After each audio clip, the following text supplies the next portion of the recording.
Iniciamos con otro de los videos de la fisiología. En esta oportunidad vamos a trabajar con fisiología del sistema nervioso. Eh, Siempre vengo manejando el concepto de que el sistema nervioso es quizá el sistema que maneja todo el resto del organismo. Por eso, de hecho, aquí están entre sus funciones, está transformar el impulso nervioso y con ello de diferentes formas energéticas. Y coordinar con ese impulso nervioso los demás órganos y también servir obviamente a las funciones que tienen que ver con el, el, el manejo de órdenes superiores. Cuando uno habla del sistema nervioso, normalmente está pensando solo en neuronas y de hecho, normalmente en las primarias y el bachillerato solo enseñan neuronas, pero realmente existen otro tipo de células nerviosas que quizás son mayoría en números que la misma neurona. Por eso, el sistema nervioso está compuesto no solo por neuronas, sino también por las glías, que está compuesta por las familias de la oligodendroglias, microglias, astrocitos y la misma neurona, y también las células ependimarias. Antes se creía que las células gliales, cuando en los primeros descubrimientos en el siglo XIX, se creía que las células gliales eran solo un relleno de las neuronas para que las neuronas pudieran moverse en los núcleos en los cuales estaban dadas. Este científico alemán, Rudolf, de hecho le puso glía porque viene del griego cemento, por eso se creía que era solamente un relleno en ese sentido. Pero posteriormente, ya en el siglo XIX, científicos españoles y científicos alemanes hacen mucho adelanto y vemos cómo Ramón y Cajal empiezan a mirar en animales embrionarios que el sistema nervioso no era un solo ente, sino que habían algunas divisiones. De hecho, comparte el Nobel con Camilo Golgi, más o menos, creo que si no estoy mal, en 1905-1906.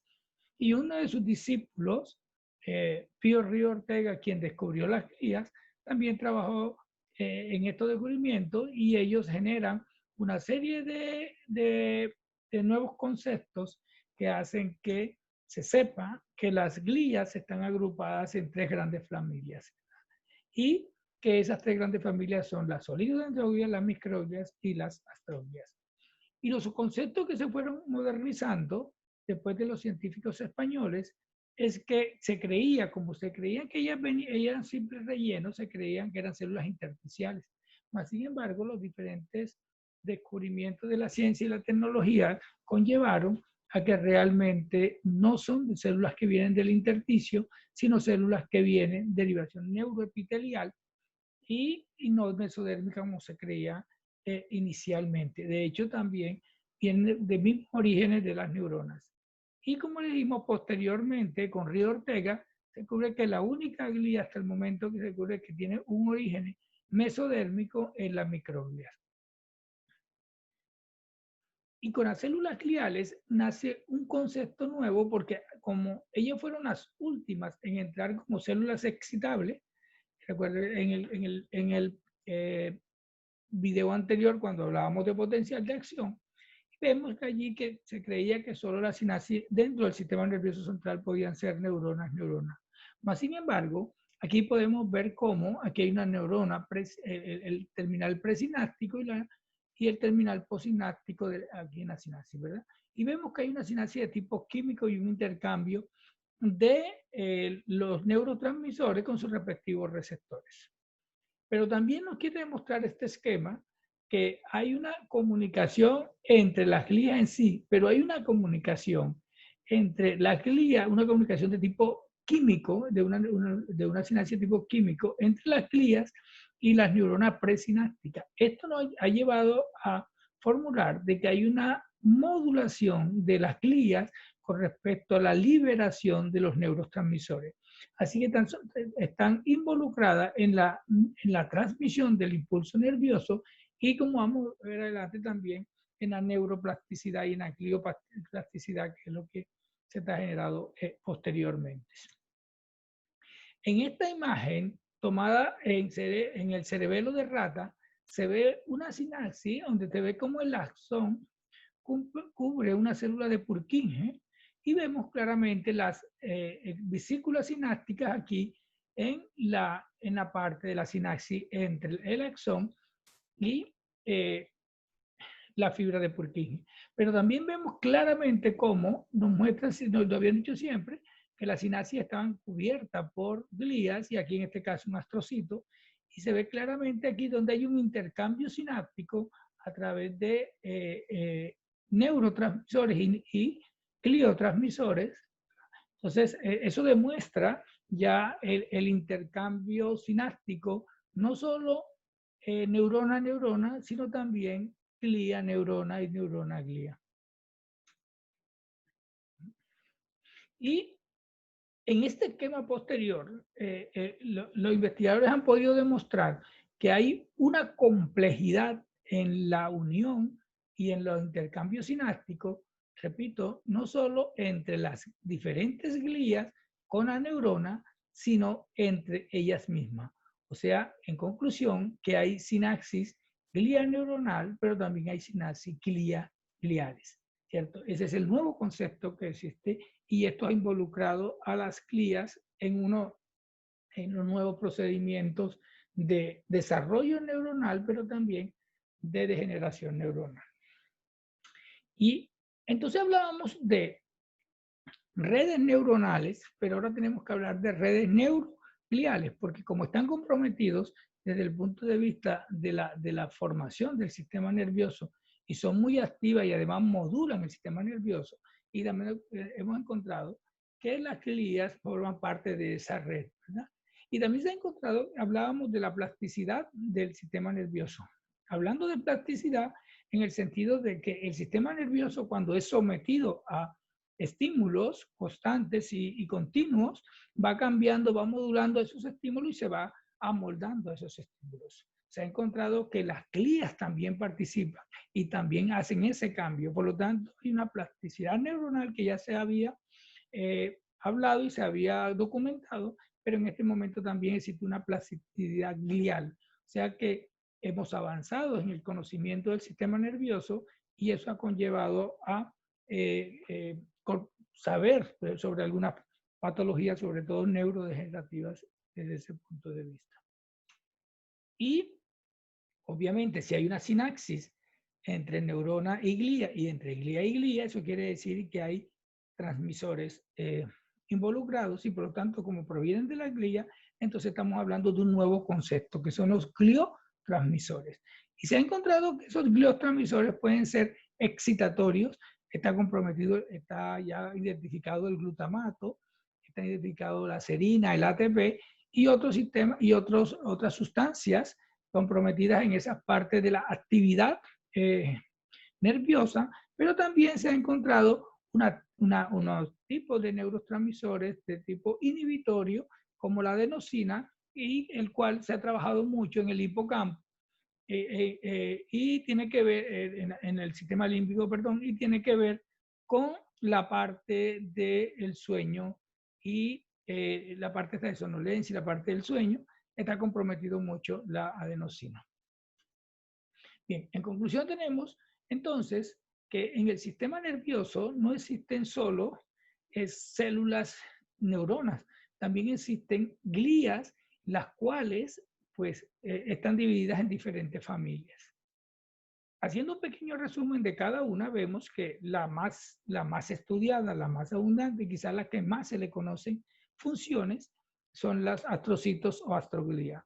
Siempre desde el descubrimiento de ellas se pensó que trabajaban en la barrera hematoencefálica, o sea, como los pies alrededor de los vasos sanguíneos. Y esto debido a que las neuronas son las células quizás más especializadas que tenemos, pero también desde el punto de vista defensivo, las que menos defensa tienen. Entonces, estos pies alrededor de los vasos sanguíneos que hacen los astrocitos generan una barrera que permite la filtración, si la podemos llamar así, de sustancias que van a través del plasma y que no deberían pasar hasta el sistema nervioso central, debido a que podrían dañar a las células. Pero con el avance de la ciencia y la tecnología se descubren que las glías tienen una familia, y tienen una familia muy numerosa, ¿cierto? Tienen familia de como los astrocitos fibrosos que están en la sustancia blanca, que se denota aquí alrededor de los pies de los vasos sanguíneos, barrando la barrera hematoencefálica, los astrocitos protoplasmáticos, que están en la sustancia gris, generando alrededor de los somas. Pero no solo eso, también se ha venido encontrando otro tipo de astrocitos, como en el cerebelo, por ejemplo, en la célula de Golgi, que posteriormente van a dar origen a las fibras de Berman, y también se han encontrado en la retina, ¿cierto? Las células de Müller comprometidas allí en la parte de la retina. Y como vemos aquí, las células de Golgi, que posteriormente entran en todo el andiamaje, en todo el manejo del cerebelo, ¿verdad? Y también se han encontrado las células de la glía radial, que tienen que ver con cuando estamos en el desarrollo embrionario. Ahora, dentro de las investigaciones que se han hecho, y vemos aquí, tomado de esta publicación, cómo las astrocitos podrían partir de una parte central, pero dividida en dos grandes familias. Unas familias con prolongaciones muy largas y unas familias estrelladas con prolongaciones muy cortas. Entonces vemos que esas familias con prolongaciones largas podrían partir de unas células que se llaman tanicitos, y estas células se podían seguir dividiendo en prolongaciones más largas, dándole origen a otros astrocitos, inclusive a neuronas, ¿cierto? Y entonces normalmente están comprometidos ellos en lo que tiene que ver con la sustancia gris. Y en cuanto a las astrocitos de prolongaciones más cortas, vemos que este mismo tanocito podía dar origen, o está dando origen, perdón, a grupos de prolongaciones cortas que están comprometidos mucho con la sustancia gris en algunos casos, y que muchos de ellos tienen que ver con la formación de la barrera hematoencefálica, pero también hay algunos como los velamentosos que están comprometidos, están formados allá cuando vemos en la formación de la placenta. Así que vemos que entonces los astrocitos protoplasmáticos convertidos en la sustancia gris, también hay, podemos mirar en este caso astrocitos fibrosos comprometidos en la sustancia blanca. Y en la placenta, aquí vemos en la inserción marginal el velamentoso del cordón, que tiene que ver con el cordón umbilical, que tiene que ver con la formación de la placenta. Bien. También en el estudio se ha podido ver que los astrocitos, sobre todo de prolongaciones más largas, quizás son los que están comprometidos en las patologías como la enfermedad de Alzheimer o en otras patologías neurogenerativas. Y aquí muestramos cada uno de ellos, pero quiero hacer más énfasis, por ejemplo, en la parte B, donde se muestra una microfotografía cuando se hace en la sustancia negra, y allí vemos cómo se encuentran los astrocitos protoplasmáticos, y parece ser que ese cambio que hay allí, ellos emiten una sustancia mielínica, mielínicas que generan todo este cambio, ¿verdad? Y también en el C y en el G vemos como aquí sí en enfermedades neurodegenerativas, donde hay cambios, hay formaciones fibrosas, y por lo tanto el daño del sistema nervioso local. Pero en lo que más están comprometidos, lo que más se sabe, es la formación de la barrera hematoencefálica. Y esta consiste en rodear el vaso sanguíneo en el sistema nervioso central, lo cual impide que todas las sustancias que vienen a través del citoplasma puedan entrar. Y como le decía, esto debido a que las neuronas con su baja defensa podrían ser destruidas por muchas sustancias que normalmente corren por a través de nuestros vasos sanguíneos. Por eso, lo que se ha dicho de los astrocitos es que tienen una serie de funciones. Acá resumimos algunas de ellas, y como vemos, ellos se encargan de admitir sustancias que vienen de los vasos sanguíneos, o también hacer desechos en ese sentido. Por eso pueden mantener un entorno químico de los líquidos, sobre todo del líquido cefalorraquídeo. Las neuronas tienen un mal manejo del potasio y recuerden que las células, si se eleva demasiado las concentraciones de potasio en el líquido extracelular, ellas pueden infartar. Y entonces los astrocitos son las que ayudan al manejo de esas concentraciones externas de potasio. Y como les decía, ellas toman del líquido cefalorraquídeo los desechos neuronales y los sacan hacia allá. Lo otro que se ha podido mirar es que las neuronas manejan mejor para la producción de energía, a través del lactato. Entonces lo que hacen los astrocitos es convertir la glucosa en lactato, entregarle este lactato a la neurona para que haya un mejor manejo de ello de la producción energética. Y los astrocitos, igual que con las células con las microglias, también están comprometidos en la neurogénesis y en las migraciones neuronales en la parte prenatal para la formación de capas posteriores. Y en las capas, y luego en la parte postnatal, ¿cierto? Están comprometidos mucho con la formación de áreas específicas de los contactos sinápticos, por eso están comprometidos en la neuromodulación, en la neurotransmisión y obviamente en la gliotransmisión, ¿cierto? Y también se ha podido mirar que en el sistema nervioso central no hay sistema linfático. Mas, sin embargo, hay producción de sustancias que debían ser manejadas por el sistema linfático y por eso ya se está hablando de un sistema gliolinfático. Y los astrocitos, al parecer, están comprometidos en esta función, ¿cierto? Y lo hacen a través de los pies vasculares y con ello la eliminación de sustancias que son de desecho hacia el plasma. La otra glía que está también ya identificada son las oligodendroglias. Están en el sistema nervioso central, pero posteriormente otro científico de apellido Schwann logró identificar unas células parecidas a la oligodendroglia, pero en el sistema nervioso periférico, y en su honor se le dejó ese nombre. Por lo tanto, cuando hablamos de oligodendroglia, hablamos de células en el sistema nervioso central, y cuando hablamos de células de Schwann, estamos hablando en el sistema nervioso periférico. Pero en general, lo que se encontró en primera instancia es que ellas cubren los axones de algunas neuronas. Y al cubrir los axones de algunas neuronas, entonces dividieron los axones en dos tipos. Los axones que estaban cubiertos, entonces eran axones mielínicos, porque la sustancia o la banda que forman a través de los axones se llama banda mielínica. Así que si los axones que están cubiertos de la banda mielínica, entonces son axones mielínicos, y los nervios que tienen mayoría de axones mielínicos, entonces se llaman nervios mielínicos. La banda de mielina está asociada a la evolución. Eso quiere decir que los animales, entre más evolucionados estén, más bandas de mielina poseen. Y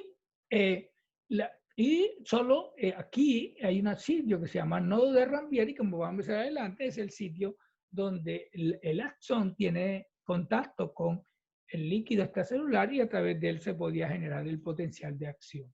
Así que las oligodendroglias son una familia de glías que tienen una serie de funciones desde la parte prenatal hacia la parte postnatal. Y entonces están comprometidos en la maduración, en el desarrollo del sistema nervioso, pero también junto con las microglias y con los astrocitos en algunas patologías y en algunas reparaciones, ¿verdad? Existe en la biología algo que se llama dependencia trófica. ¿Eso qué quiere decir? Eso quiere decir que un órgano, para poder desarrollarse, es posible que necesite que otro órgano lo estimule. En este caso, por ejemplo, los músculos, para poder desarrollarse, necesitan que los nervios lo estimulen. Así que los nervios, cuando están bien, hacen una velocidad en su mensaje, porque las bandas de mielina, una de las funciones que cumplen, o quizá la principal función que cumple, es aumentar la velocidad de conducción del impulso nervioso. Entonces, si ese nervio se degenera, este impulso nervioso, como lo vemos acá en la gráfica, va a disminuir mucho y entonces el estímulo sobre el músculo va a ser menor y por lo tanto, como hay una dependencia atrófica, el músculo se puede atrofiar. En la gráfica que tenemos acá es lo que queremos generar esto. Si el músculo se daña, el nervio no le pasa nada, pero si el nervio se daña, el músculo sí se atrofia. Entonces el músculo depende tróficamente del nervio.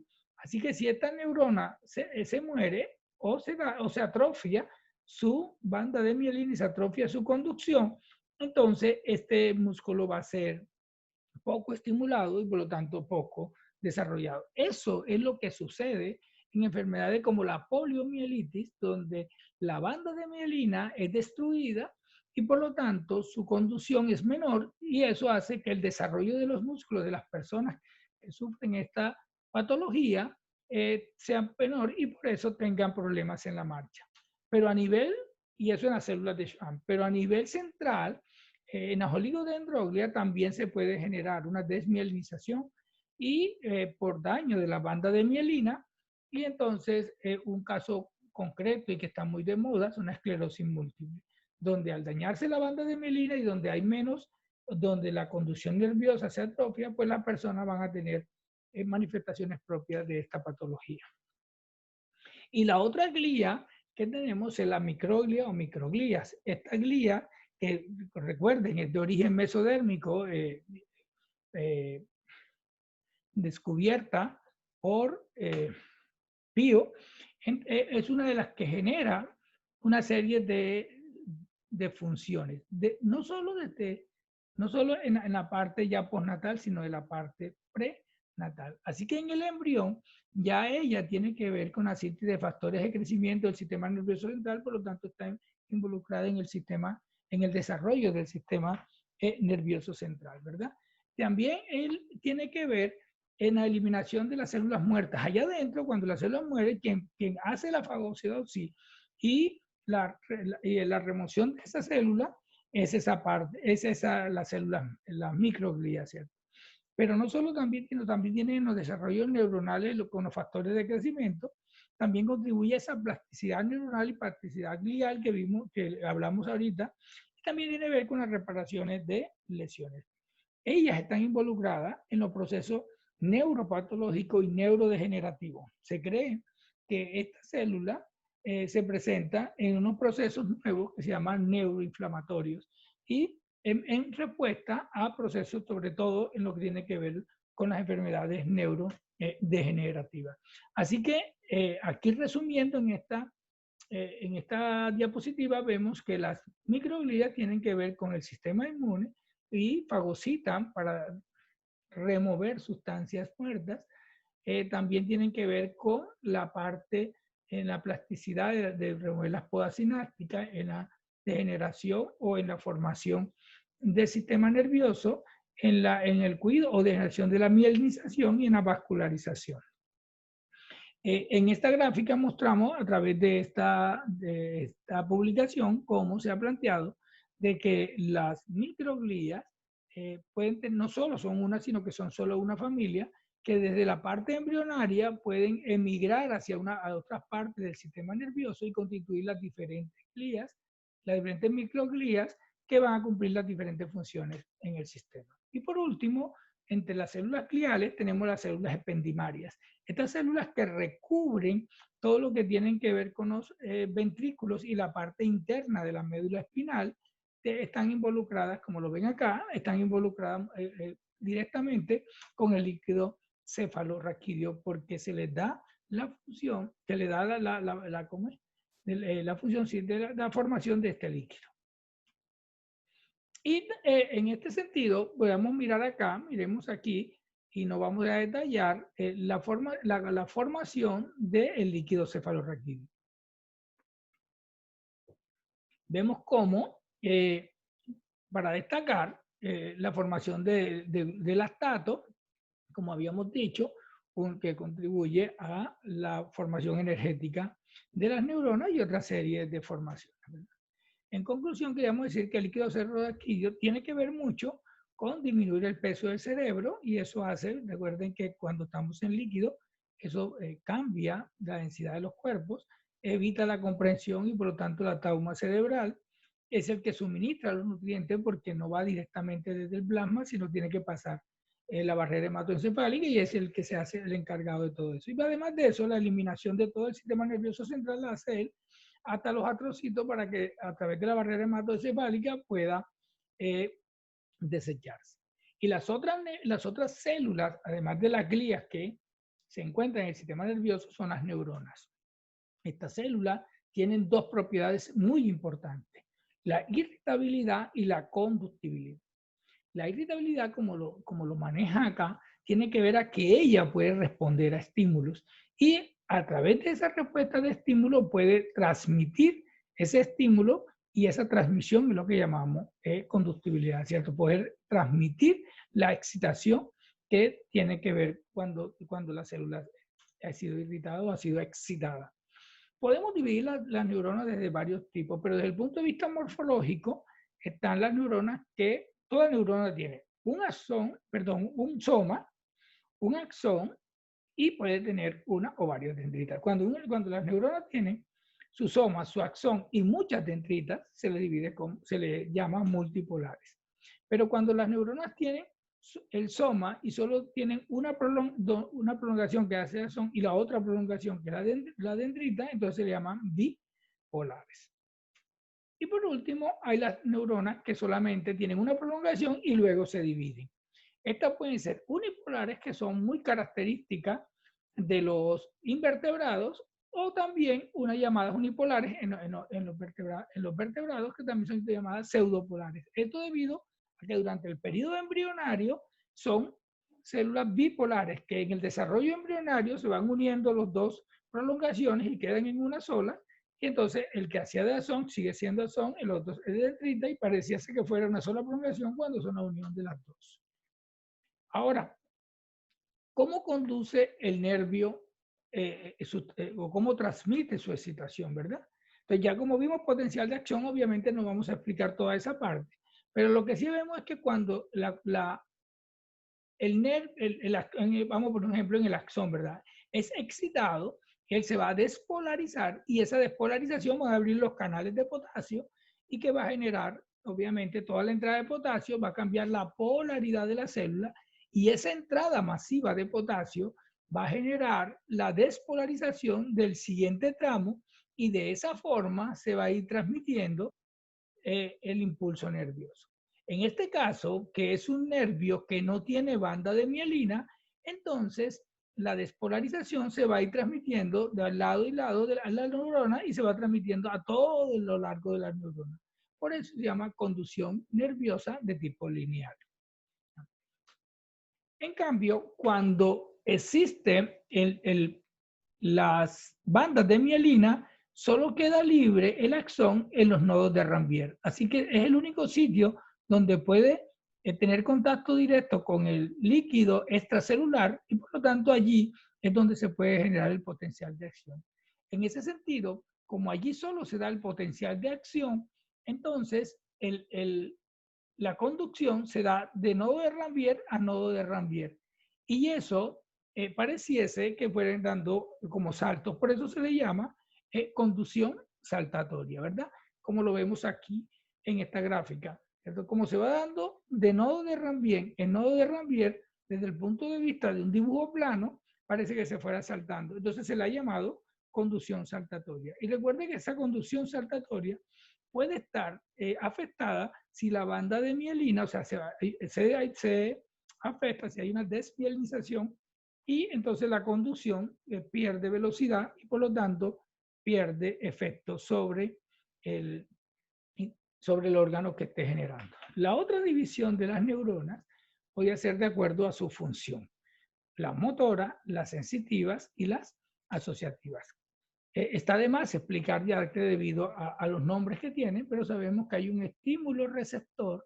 En el caso de la sensitiva, va a haber un nervio nervio sensitivo que va a llevar hasta una parte del sistema nervioso central que va a poder procesar esa parte y obviamente a partir de allí va a generar una respuesta. toda la parte sensitiva nuestra, y lo veremos en el próximo video cuando veamos sensibilidad general. Vamos a ver cómo toda la parte sensitiva nuestra va a responder en diferentes formas. La otra es la neurona motora. Así que las neuronas motoras, como su nombre lo indica, tiene que ver con todo el movimiento que generamos nosotros, y si es una parte motora involuntaria, pues va a tener que ver con reflejo y sistema nervioso autónomo, pero si es una parte motora voluntaria, pues va a tener con corteza cerebral y más concretamente con toda la corteza motora, que también veremos más adelante cuando veamos el sistema motor. Y de este tipo de neuronas, de último, están las neuronas asociativas. Como su nombre lo indica, son neuronas que asocian las dos partes anteriores, las motoras y las sensitivas. Están asociadas, valga la redundancia, a la evolución. Eso quiere decir que un animal, entre más neuronas asociativas posea, más inteligente es. Eso quiere decir que desde el punto de vista de los humanos, nosotros seríamos los animales que más neuronas asociativas poseemos. Por lo tanto, si eso es cierto, pues somos los animales más inteligentes de este planeta. Así que los animales que tienen muchas neuronas asociativas son los animales que más se pueden estrenar, etcétera, etcétera. El perro sería un animal muy inteligente, el elefante es un animal muy inteligente, el delfín son animales muy inteligentes, por lo tanto, pues se supone que deben tener muchas neuronas asociativas en su corteza cerebral. Ahora, ¿cómo hace esas neuronas para poder generar señales? ¿Cierto? Eso lo hacen a través de una ente que se llama sinapsis. Antes se creía que la sinapsis era solamente los sitios de las dos, donde se unían dos células excitables, en este caso dos neuronas. Realmente la sinapsis, en términos sencillos, podría ser aquellos sitios de unión de dos células excitables cuando una puede tener influencia sobre la otra. Si se unen dos células excitables y la una no tiene influencia sobre la otra, no podemos hablar de sinapsis. Solamente cuando una tiene influencia sobre la otra, entonces podríamos hablar de sinapsis, ¿cierto? Ahora, la sinapsis ha tomado una importancia grande en este momento porque se le asocia a los sitios donde podemos almacenar los conocimientos. Así que todos los conocimientos que tenemos se almacenan en ese sitio. Por lo tanto, cuando una sinapsis es utilizada, ella cambia no solo su parte morfológica, sino también su parte fisiológica. Y eso se le llama plasticidad sináptica. Así que entonces, esa es la otra terminología importante que tenemos que profundizar. Y así que la sinapsis, entonces tenemos este sitio tan importante allí, y la sinapsis, como vemos, tiene una parte presináptica, una célula postsináptica, una hendidura sináptica, y en este caso manejado a través de sustancias químicas, pero también podía ser manejado a través de sustancias eléctricas. Y para terminar, pues entonces debemos, en términos muy cortos, es que la sinapsis de tipo químico es una sinapsis, uno, que va en una sola dirección, utiliza sustancias químicas que se van a través de neurotransmisores metidos en una vesícula sináptica, que cuando llega el potencial de acción y hay una entrada no solo de sodio, sino en este caso de calcio, el calcio genera movimiento de la vesícula sináptica, la exocitosis de la misma, y cuando sale aquí el neurotransmisor va a tener varias posibilidades. Uno, poder escaparse; otro, poder ser recapturado; o también poder ser desdoblado por enzimas que existen aquí normalmente, que desdoblan al neurotransmisor. Y por último, también él puede tener la posibilidad de unirse a receptores que están en la membrana postsináptica, los cuales pueden ser de tipo inhibitorio o pueden ser de tipo excitatorio. Hasta el momento lo que saben es que las sinapsis químicas van en un solo sentido y pueden ser inhibitorias o pueden ser excitatorias, ¿verdad? Pero obviamente que con la entrada de las glías esto se vuelve un poco más complejo, porque ahora no solo hay la pre y la post, sino que hay una comunicación directa entre las glías con botones presinápticos. Por lo tanto, esto que creíamos que solo era la despolarización y la entrada de calcio, pues está modulado también por la sinapsis neuroglías y por la unión glías-glías, ¿cierto? Entonces, eso ya volvió más complejo el concepto de sinapsis química que poseíamos. Y por último, la sinapsis eléctrica, que está más asociada a animales inferiores, ya que la sinapsis química está asociada a la evolución. Por lo tanto, entre más evolucionado esté un animal, más sinapsis química debe tener. Lo contrario, entre más sinapsis química tiene un animal es porque más evolucionado es. La sinapsis de tipo eléctrico tiene diferencias morfológicas con la sinapsis de tipo químico, sobre todo en la hendidura sináptica, pero tiene otro tipo de cambios morfológicos, pero queremos más comunicarlo en su funcionalidad, y desde ese punto de vista vemos que ella utiliza una corriente eléctrica como